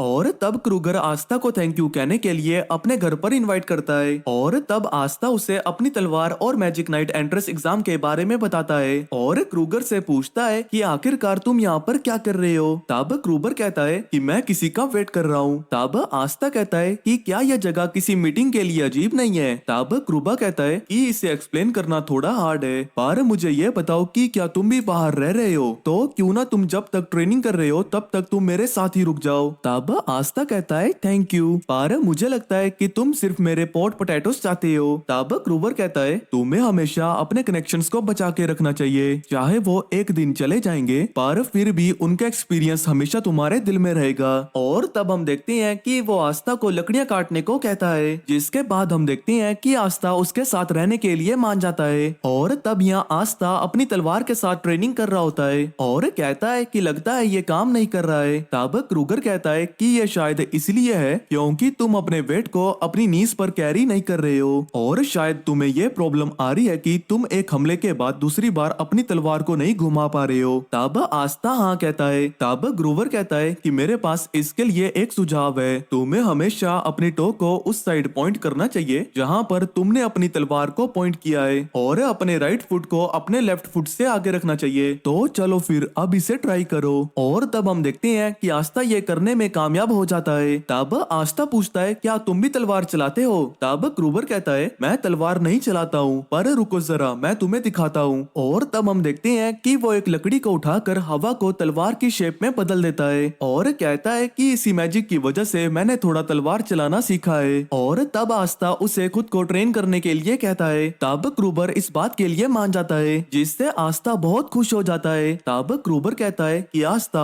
आखिरकार तुम अपने आप को इतना ट्रेन क्यों कर रहे हो। तब आस्था कहता है क्योंकि मैं विजर्ड किंग बनना चाहता हूँ। तब क्रूबर कहता है ठीक है। तब आस्था कहता है तो क्या तुम हंसोगे नहीं, पर ऐसा मैं क्यों करूंगा क्योंकि ये इम्पॉसिबल है। ये तुम कैसे कह सकते हो, अभी तक तो तुमने ये ट्राई भी नहीं किया है। तो इसीलिए मुझे प्रॉमिस करो आस्था कि मैं तुम्हें जो भी कुछ सिखाऊंगा तुम उसे सिर्फ अपने ड्रीम को पूरा करने के लिए यूज करोगे और उसे सिर्फ अच्छे कामों के लिए यूज करना, और जो भी मैं तुम्हें सिखाऊंगा उसे कभी बुरी चीजों के लिए इस्तेमाल मत करना। तब आस्था कहता है तुम्हें ये सब कुछ कहने की कोई जरूरत नहीं है। और तब वो दोनों आपस में इस बात के लिए प्रॉमिस करते हैं। तब यहाँ हम देखते हैं कि क्रूबर आस्था को ट्रेनिंग करवाना शुरू कर देता है। और तब यहाँ शाम को आस्था कहता है मुझे ये समझ नहीं आ रहा कि अगर तुम इतना अच्छा लड़ सकते हो तो तुम उस रात उस पिग से डरकर क्यों भाग रहे थे। तब क्रूगर कहता है उस टाइम मेरे पास अपनी ग्रीमोर नहीं थी और मैं एक तलवारबाज के तौर पर इतना अच्छा भी नहीं हूँ। तब आस्था कहता है पर तुम टीचर बहुत अच्छे हो, तुमने सही कहा, मैंने एक बार कुछ बच्चों को सिखाया था और शायद मेरे हिसाब से मैंने 100 से भी ज्यादा बच्चों को सिखाया है, और अगर तुम्हारी बात की जाए तो तुम उन 100 बच्चों में से 3rd पोजीशन पर आओगे और शायद टॉप 1 भी बन सको, क्योंकि जो फर्स्ट रैंक पे आता है वो तलवार का यूज नहीं करता है। तो शायद हमें ये कंसीडर नहीं करना चाहिए, पर मुझे लगता है कि तुम एक मैजिक नाइट के तौर पर बहुत अच्छा काम करोगे। और तब हम देखते हैं कि आस्था फिर से ट्रेनिंग के लिए एक्साइटेड हो जाता है कि तभी वहाँ पर एक लड़की आ जाती है। और तब क्रूगर कहता है क्या तुम्हें कुछ पता चला मेरी अला। तब आस्था कहता है कि आखिरकार ये कौन है। तब क्रूगर कहता है कि ये मेरी स्टूडेंट है जिसे मैंने अपनी फियोन्से को ढूंढने के लिए कहा था। तब आस्था कहता है पर तुम खुद क्यों नहीं उसे ढूंढने गए। तब क्रूगर कहता है कि मैं कुछ ऐसा नहीं कर सकता जिसकी वजह से मेरी तरफ ध्यान आकर्षित हो। तब आस्था खुद को मैरियाला को इंट्रोड्यूस करवाता है और कहता है कि ये ओल्ड मैन मुझे तलवार चलाना सिखा रहा है। तब मैरियाला कहती है कि तुम इससे ओल्ड मैन नहीं कह सकते, ये चाहे ऐसे दिखते हो पर तुम इन्हें ऐसे नहीं कह सकते। पर मैं इसे ऐसा क्यों नहीं कह सकता, अगर तुम इनके बारे में जानते तो तुम इन्हें इज्जत से बुलाते। और तब हम देखते हैं कि वो दोनों इसी बात को लेकर लड़ते रहते हैं और क्रूगर उन्हें चुप कराने की कोशिश कर रहा होता है और कहता है कि इस टाइम तुम लोग जो भी कुछ कह रहे हो मुझे उससे बहुत दुख हो रहा है। पर वो छोड़ो मैरियाले, मुझे ये बताओ आखिरकार मिस डोमिनांते है कहाँ। और तब मैरियाला कहती है मुझे माफ करना मास्टर, पर मुझे लगता है कि दामियानते अब इस दुनिया में नहीं है। और तब हमें बताया जाता है कि क्रूगर ने उसके बाद आस्था को अपनी सिचुएशन बताई जिसमें उसने बताया कि वो और उसकी फियोन्से डायमंड किंगडम की आर्मी से बिलोंग करते हैं और उनके बुरे कामों की वजह से उन लोगों ने उस आर्मी को छोड़ने का फैसला कर लिया था। पर कुछ लोगों के पीछा करने की वजह से वो दोनों अलग हो गए। और उसके बाद क्रूगर ने अपनी स्टूडेंट मैरियाला की मदद से दमयंतो को ढूंढने के लिए कहा और इसी स्टूडेंट ने क्रूगर के वहां से भागने में मदद भी की थी। और क्रूगर जानता था कि अगर उसने कुछ भी हलचल की तो दुश्मन उसे ढूंढ निकालेंगे। और तब यहाँ मैरियाला कहती है मुझे दमयंते की ये मैजिक स्टिक मिली है और उसके आसपास बहुत ज्यादा ब्लड भी मिला है। तब क्रूगर वहाँ से थोड़ी हवा खाने के लिए बाहर चला जाता है और तब मैरियाले उससे मिलने आती है और कहती है कि मास्टर मुझे माफ कीजिएगा, पर मुझे आपसे किसी चीज के बारे में बात करनी है। क्या आपको याद है जब आपने मेरी और बाकी स्टूडेंट्स के भागने में मदद की थी। और तब क्रूगर हाँ कहता है और बाकियों का हाल पूछता है। तब मैरियाला कहती है कि मेरे अलावा बाकी सभी लोग मर चुके हैं और उन्हें डायमंड किंगडम के असैसिन्स ने मार दिया है। पर तभी हम देखते हैं कि मैरियाला क्रूगर को चाकू मार देती है और वहाँ डायमंड किंगडम के सोल्जर्स आ जाते हैं। तब क्रूगर कहता है कि आखिरकार तुम कर क्या रही हो। तब मैरियाला कहती है कि अब मैं डायमंड किंगडम को उन लोगों की इन्फॉर्मेशन प्रोवाइड करती हूँ जो लोग गद्दार है और इसी वजह से मैं अभी तक जिंदा हूँ। और आप चिंता मत कीजिए, हम लोग आपको अभी नहीं मारेंगे क्योंकि मुझे इंस्ट्रक्शन मिली है कि आपको वहाँ तक जिंदा लाना है। और अगर आप यहाँ से भागने के बारे में सोच रहे हैं तो भूल जाइए क्योंकि ये जगह चारों तरफ से घिरी हुई है और वो जादूगर अपने फाइनल स्टेजेस तक पहुँच चुका है। तो इसीलिए अब हमें आपकी मदद चाहिए ताकि हम उसे ठीक कर सके। तब क्रूगर कहता है उस लड़के का नाम मार्स है, तो ऐसे बात करना बंद करो जैसे कि वो किसी तरह का वेपन हो। पर तभी हम देखते हैं कि आस्था वहाँ क्रूगर को बचाने आ जाता है और कहता है कि क्या तुम ठीक हो। और मैरियाला क्या तुम इस बूढ़े आदमी की शुक्रगुजार नहीं हो। तो मैरियाला कहती है कि मैं अभी भी इनकी इज्जत करती हूँ क्योंकि इन्हीं की वजह से मैं अभी तक जिंदा खड़ी हूँ, पर फिर भी मुझे एक काम के लिए इनकी जरूरत है, तो इसीलिए मेरे रास्ते से हट जाओ क्योंकि मुझे नहीं लगता कि तुम इस बूढ़े आदमी के लिए मरना चाहते हो। पर आस्था वहाँ से जाने से मना करने लगता है। तब क्रूगर कहता है कि मैरियाला सही कह रही है आस्था, तुम्हें यहाँ से जाना चाहिए और तुमने मुझे वादा किया था कि मैं तुम्हें जो भी सिखाऊंगा वो तुम सिर्फ अपने ड्रीम्स को पूरा करने के लिए यूज करोगे, तो तुम्हें किसी ऐसे इंसान के लिए अपनी स्किल्स का यूज नहीं करना चाहिए जिसे तुम जानते भी नहीं हो। तब आस्था कहता है मैं तुम्हें जानता हूँ। तब क्रूगर कहता है मेरी चिंता मत करो, मुझे यहाँ कुछ नहीं होगा, मैं तुम्हारी मदद के बिना भी इन सभी को संभाल लूंगा और मैं तुम्हें प्रॉमिस करता हूँ कि मैं इनके हाथों नहीं मारा जाऊंगा। तब आस्था कहता है मैं तुम्हारी इस बात पर विश्वास कर रहा हूँ, तो इसीलिए मरना मत, और वहाँ से चला जाता है। तब क्रूगर सोचता है मुझे माफ करना आस्था, पर तुम्हें यहाँ से जाना ही होगा, और अपनी फियोन्से को याद करता है। पर हम देखते हैं कि आस्था फिर से वापिस आ जाता है और डायमंड किंगडम के लोगों पर हमला कर देता है। तब क्रूगर कहता है कि आस्था प्लीज यहाँ से चले जाओ, मेरे अंदर जीने की बिल्कुल भी उम्मीद नहीं बची है। तब आस्था कहता है कि आखिरकार तुम ये कैसी बातें कर रहे हो, मैं समझ सकता हूँ कि तुम्हारे अंदर ये ऑटोमेटिकली नहीं आएगा, पर इसके लिए तुम्हें मेहनत करनी पड़ेगी, और अगर तुम इस बात को समझते हो तो खड़े हो जाओ और मेरा साथ दो। पर तब हम देखते हैं कि डायमंड किंगडम के जादूगर आस्था पर हमला कर देते हैं, लेकिन तब क्रूगर भी लड़ने के लिए तैयार हो जाता है और उन सभी जादूगरों को दूर फेंक देता है। लेकिन हम देखते हैं कि वहाँ पर और भी ज्यादा जादूगर आ जाते हैं। तब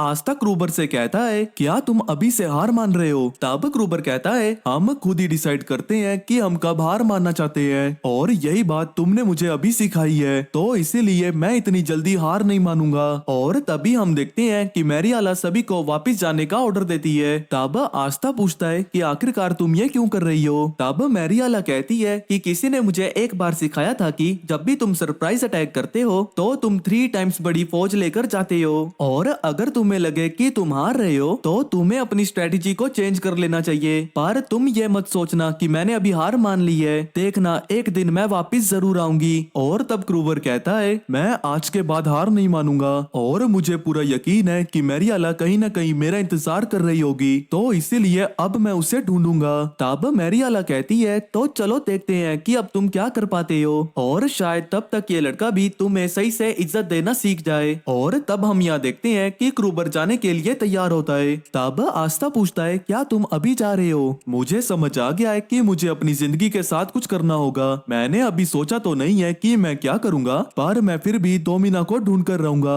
और उसे ढूंढे बिना मरूंगा नहीं। और तब वो आस्था को अपने ड्रीम की तरफ बढ़ने का कहकर वहाँ से चला जाता है। पर तब हम यहाँ देखते हैं कि क्रूवर के पीछे फिर से एक जानवर पड़ जाता है और वो आस्था को मदद करने को कहता है। तब आस्था कहता है अब तुम्हें खुद कुछ करना होगा। तब हमें उसके बाद का सीन दिखाया जाता है जब आस्था को मार्क्स के साथ लड़ाई में चोट लगी थी। और तब हम देखते हैं कि नोवेल ब्लैक बुल्स के बेस के बाहर आस्था के लिए जड़ी बूटी ढूंढ रही होती है कि तभी क्रूगर बिना कपड़ों के वहाँ पर आ जाता है और नोवेल उसे देखकर उस पर हमला कर देती है। और तब हम देखते हैं कि नोवेल भागकर ब्लैक बुल्स के बेस के अंदर चली जाती है और क्रूगर भी उसके पीछे पीछे आ जाता है, जिसके बाद हम देखते हैं कि सभी लोग उसे बांध देते हैं। और तब कैप्टन यामी पूछते हैं आखिरकार तुम मेरे स्क्वाड मेंबर के साथ कर क्या रहे थे? तब क्रूगर कहता है कि आपको कोई गलतफहमी हुई है, मुझे तो बस कुछ लोगों ने लूट लिया था। पर हम देखते हैं कि कोई भी उसकी बात पर विश्वास नहीं कर रहा होता कि तभी हम देखते हैं कि आस्था वहाँ पर आ जाता है और क्रूगर से पूछता है कि आखिरकार तुम यहाँ पर क्या कर रहे हो। तब क्रूगर कहता है तो इसका मतलब तुम मैजिक नाइट स्क्वाड में एंटर कर ही गए, और उसे बधाई देता है, जिसके बाद हम देखते हैं कि वो लोग उसे छोड़ देते हैं। और तब कैप्टन यामी कहते हैं क्या हम पहले भी कहीं मिले हैं? तब क्रूबर मना कर रहा होता है और तब आस्था पूछता है आखिरकार तुम यहाँ पर क्या कर रहे हो। तब क्रूबर कहता है इससे मुझे याद आया कि तुम्हारा नाम नोवेल है ना, मुझे माफ करना कि मैंने तुम्हें डरा दिया, पर मैं तो बस तुमसे ये पूछना चाहता था कि आखिरकार तुम्हारे पास ये जादू की छड़ी आई कहाँ से?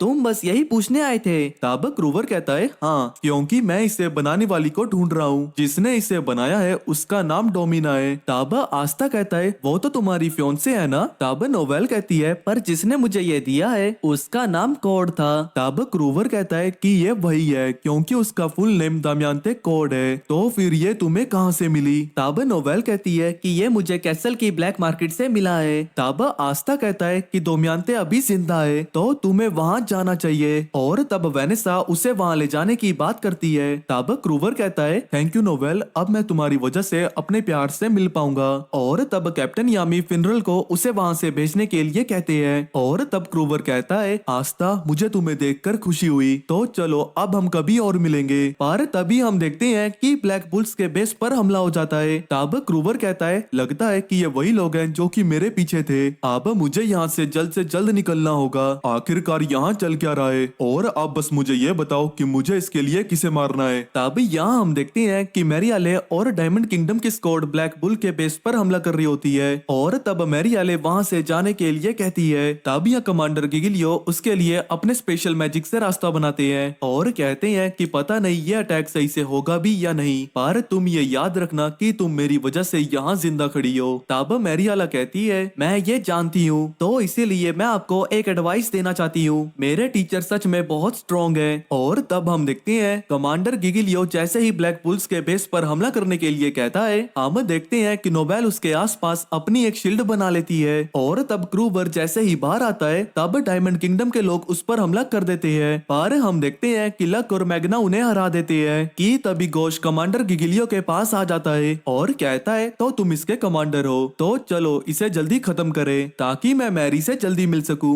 और वो उस पर हमला कर देता है। तब यहाँ कैप्टन यामी भी बाहर आ जाती है और वो एक ही स्लैश से काफी सारे लोगों को उड़ा देते हैं। और तब हम देखते हैं कि चार्मी भी उन लोगों पर हमला कर देती है, जो देखकर यहाँ कमांडर गिगिलियो सोचते हैं तो ये वाटर बैरियर हमें रोकने के लिए नहीं है, ये इसलिए है ताकि वो खुद ही अपनी जगह को खत्म ना कर दे। और तब हम देखते हैं कि क्रूगर आकर उस कमांडर को पीछे से पकड़ लेता है, और तब कमांडर गिगिलियो कहते हैं तुम मेरा कुछ नहीं बिगाड़ सकते क्योंकि क्योंकि हमने तुम्हारी फियोंसे को पकड़ रखा है और मैरियाला अभी उसी की तरफ जा रही है और तुम ये भी नहीं जानते कि हमने उसे कहाँ पर छुपा कर रखा है। तब क्रूवर कहता है ये तो वैसे ही हो रहा है जैसे कि कैप्टन यामी ने कहा था और तुम चिंता मत करो, मेरे स्क्वाडमेट्स अभी तुम्हारे हॉस्टेज के पास ही जा रही है। पर तभी हम देखते हैं कि वो क्रूवर नहीं ग्रे होती है और यहाँ क्रूवर की फियोंसे उसे देखकर बहुत मारती है और उसके बाद उसके गले लग के बहुत रोने लगती है और तब वो नोबेल को उसे वहाँ लाने के लिए थैंक यू कहती है। तब डोमिना कहती है और तुम जरूर आस्था होगे, मैंने तुम्हारे बारे में बहुत सुना है। तब आस्था कहता है पर किससे? तब डोमिना मैरियाला की तरफ इशारा करती है। तब आस्था कहता है कि आखिरकार तुम यहाँ पर क्या कर रही हो? तब मैरियाला कहती है कि मैं यहाँ पर किसी को चोट पहुँचाने नहीं आई हूँ और वैसे भी एक अकेली लड़की क्या कर सकती है। तब आस्था कहता है कि तुमने और तुम्हारे साथियों ने क्रूवर को बहुत चोट पहुँचाई है तो हम तुम पर विश्वास कैसे कर सकते हैं। तब मैरियाला कहती है मैं कुछ भी गलत नहीं करना चाहती और मैं बस तुम लोगों को इस्तेमाल कर रही हूँ। तब क्रूगर कहता है कि आखिरकार तुम्हारा मतलब क्या है और तब यहाँ कमांडर गिगिलियो सोच रहे होते हैं कि क्या ये सब कुछ मैरियाला ने जानबूझ के किया है, क्या उसे पता था कि यहाँ पर ब्लैक बुल्स का बेस है। और तब यहाँ आस्था कहता है तो तुम ये कहना चाहती हो कि तुमने ही उन लोगों को इस जाल में फंसाया है। तब मैरियाला कहती है कि सही कहा, उसके बाद मैं यहाँ आ गई ताकि मैं दोमियाना को बता सकूं कि मास्टर यहाँ आ रही है, पर तुम लोग मुझसे पहले ही यहाँ पर पहुँच चुके थे और मैं तुम्हारे लिए यहाँ से भागने के लिए एक मैप भी लाई हूँ। तब आस्था कहता है पर मुझे समझ नहीं आ रहा कि आखिर तुम ये कर क्यों रही हो। तब मैरियाला कहती है ये सब कुछ हमने डायमंड किंगडम को हराने के लिए किया है, हमने जो असैसिन आ जाए थे और 60 और असैसिन्स को खत्म कर दिया है और उसके बाद हम क्रूगर और दामियाना को भागने में मदद करेंगे और ये हमारा उस ऑर्गेनाइजेशन के खिलाफ रिवेंज है जिन्होंने हमें कंट्रोल करने की कोशिश की थी। तब आस्था कहता है पर तुम अब ये सब कुछ क्यों कर रही हो। तब मैरियाला कहती है कि मैं भी अपने मास्टर की तरह इस सिस्टम से तंग हो चुकी हूँ और मुझे पता है कि मैं पूरी जिंदगी भाग भी नहीं सकती हूँ, तो इसीलिए इस रिवेंज को पूरा करने के बाद मैं खुद को क्लोवर किंगडम के मैजिक नाइट्स के हवाले कर दूंगी। और मैं कब से इसी सिचुएशन का इंतजार कर रही थी और जैसे ही मैंने देखा कि मास्टर ब्लैक बुल्स के बेस के अंदर पहुंच चुके हैं तो मुझे लगा अब मैं तुम लोगों का यूज करके इन सभी असैसिन्स को मरवा दूंगी। तब क्रूवर कहता है जरा ध्यान से सोचो मैरियाला, तुम क्या कह रही हो? क्लोवर किंगडम के मैजिक नाइट्स तुम्हारे पास्ट के बेसिस पर तुम्हें बहुत ज्यादा खतरनाक सजा देंगे और वो ऑर्गेनाइजेशन तुम पर यहाँ पर भी हमला कर सकती है। तब मैरियाला कहती है मैं इसके बारे में जानती हूँ पर मैं डेथ के अलावा किसी भी चीज को एक्सेप्ट करने के लिए तैयार हूँ। मुझे याद है कि जब आस्था ने कहा था कि तुम्हें अपनी जिंदगी जीने के लिए खुद से ही एक रीजन ढूंढना चाहिए, तो इसीलिए अगर मुझे कोई भी पनिशमेंट मिलेगी तो मैं उसे मान लूंगी और अपने किए हुए गुनाहों का प्रायश्चित करूंगी। और तब यहाँ गलीलियो कहता है मुझे नहीं लगता कि तुम ऐसा कर पाओगी, अगर तुम सच में मरना चाहती हो तो मैं तुम्हें मार डालूंगा। और तब हम देखते हैं कि कमांडर गलीलियो आस्था, क्रूवर और मैरियाला को अपने मैजिक में कैद कर लेते हैं। तब आस्था पूछता है कि आखिरकार ये क्या है। तब मैरियाला कहती है ये कमांडर गलीलियो का स्पेशल मैजिक है जिसके अंदर वो मैजिक सोल्जर्स को क्रिएट कर सकते हैं और ये लोग सच में बहुत ताकतवर होते हैं। पर तुम मुझे ये बताओ क्या तुम बिना सोचे समझे इस स्पेल के आगे आ गए? क्या तुमने ये भी नहीं सोचा कि तुम मर सकते थे? क्या तुम पागल हो? तब आस्था कहता है कि अगर पागल होने से मैं किसी की जान बचा सकता हूँ तो मुझे ये मंजूर है और अब मैं पहले जैसा नहीं रहा, अब मैं ब्लैक बुल स्क्वाड का मेंबर हूँ। तब मैरियाला कहती है पर मैं तो तुम्हारी दुश्मन हूँ ना। तब आस्था कहता है मुझे इससे कोई फर्क नहीं पड़ता, अगर मुझे किसी की मदद करनी है तो मैं करके ही रहूंगा और अगर तुम मेरी इसमें मदद करोगी तो मुझे इसमें कोई परेशानी नहीं है। और तब हम देखते हैं कि आस्था और क्रूगर लड़ना स्टार्ट कर देते हैं। तब यहाँ कैप्टन यामी क्लोवर किंगडम के नाइट्स को डायमंड किंगडम के लोगों को गिरफ्तार करके ले जाने के लिए कहते हैं। तब गोश कहता है कि आखिरकार ये बंदा है कौन और इतने लोग इसके पीछे क्यों पड़े हैं। तब कैप्टन कहते हैं अब मुझे याद आया कि इसका पूरा नाम फ्रेंजिन क्रूगर है, ये डायमंड किंगडम आर्मी का कमांडर था और मैं इससे लड़ाई के मैदान में बहुत पहले मिला था, पर मैंने तो सुना था कि ये एक इंस्ट्रक्टर बन चुका है, पर शायद इसने उसे भी छोड़ दिया है। तब गोश कहता है कि आपके कहने का मतलब है कि हमने अपने दुश्मन के हाई कमांडर ऑफिसर की मदद की है। तब कैप्टन यामी कहते हैं कि इसके बारे में किसी को भी पता नहीं चलना चाहिए। तब गोश कहता है कि इसके लिए मुझे एक हफ्ते की छुट्टी चाहिए। और तब हम यहाँ देखते हैं कि आस्था और उसकी स्क्वाड कमांडर गिगिलियो को पकड़ लेती है, जिसके बाद हम यहाँ देखते हैं कि क्रूगर और डोमिना वहाँ से जाने के लिए तैयार होते हैं। तब डोमिना कहती है क्या हमारा ऐसे यहाँ से चले जाना ठीक होगा? तब आस्था कहता है कि कैप्टन यामी को इससे कोई प्रॉब्लम नहीं है और क्या तुम्हें पूरा यकीन है कि तुम मैरियाला को भी अपने साथ लेकर जाना चाहते हो? तब डोमिना कहती है कि मैरियाला ने ही मुझे किडनैप होने से बचाया है और इसी की वजह से मैं क्रूवर से मिल पाई हूँ, तो मुझे इससे कोई प्रॉब्लम नहीं है। और तब नोवेल कहती है मुझे यकीन नहीं हो रहा कि तुम लोग इतने नाइस हो। तब मैरियाला कहती है देखो ये कह कौन रहा है, तुम जैसी स्क्वाड को कंट्रोल करना भी कितना आसान था, और वैसे भी अगर तुम यहाँ पर नहीं होते तो भी मैं ये सब कुछ संभाल लेती। तब नोवेल कहती है कि तुम बस अपना ख्याल रख सकती हो जैसे कि तुम अब तक रख रही थी, और तुम्हें तो अपने आसपास के लोगों की बिल्कुल भी चिंता नहीं होती है और ना ही तुम उनके बारे में सोचती हो। पर मैं तुम्हें एक चीज बता दूं, जब तुम्हारे आसपास ऐसे लोग होते हैं जो तुम्हारी केयर करते हैं तब तुम्हारी प्रॉब्लम सिर्फ तुम्हारी नहीं होती, और अब तुम्हें इन दोनों के बारे में भी सोचना होगा। और तब हम देखते हैं कि आज तक क्रूवर को डोमिना का ध्यान रखने के लिए कहता है और क्रूवर उससे इस बात का वादा करता है और कहता है क्या तुम्हें याद है कि मैंने तुम्हें कहा था कि मेरा सामान चोरी हो गया है, तो क्या तुम मुझे थोड़े पैसे दे सकते हो? तब आस्था कहता है मुझे लगता है मुझे तुम्हें बचाना ही नहीं चाहिए था। और तब हम यहाँ देखते हैं कि नोवेल और फिनरल क्रूवर से मिलने आए होते हैं क्योंकि उन्हें लगता है कि शायद वो मिलकर आस्था की बाजुओं का कुछ कर सके। पर तब हम देखते हैं कि डोमिना क्रूवर को नंगे होने की वजह से मारने लगती है और तब नोवेल उन लोगों को आस्था की हालत के बारे में बताती है और उनसे उससे हील करने का रास्ता पूछती है। तब डोमिना कहती है कि शायद एक जगह है जहाँ पर यह ठीक हो सकता है जिसका नाम है द विचेस फॉरेस्ट, जो कि मेरा घर है, और शायद वहाँ की क्वीन हमारी मदद कर सके। तब यहाँ हम देखते हैं कि वेनेसा भी विचेस फॉरेस्ट के बाहर होती है और वो उसे खोलने के लिए कहती है, जिसके बाद हम देखते हैं कि बहुत सारे कौवे उसे अंदर ले जाते हैं। और भाई लोग इसी के साथ ब्लैक क्लोवर का पार्ट 2 यहीं पर खत्म होता है। अगर आप जानना चाहते हो कि ब्लैक क्लोवर में क्या आस्था के हाथ ठीक होंगे और क्या वो अपना विज़र्ड किंग बनने का सपना पूरा भी कर पाएगा, तो इसके लिए वीडियो को लाइक और कमेंट्स में पार्ट 3 जरूर लिखना। तो अभी के लिए इतना ही और मिलते हैं ब्लैक क्लोवर की नेक्स्ट वीडियो में।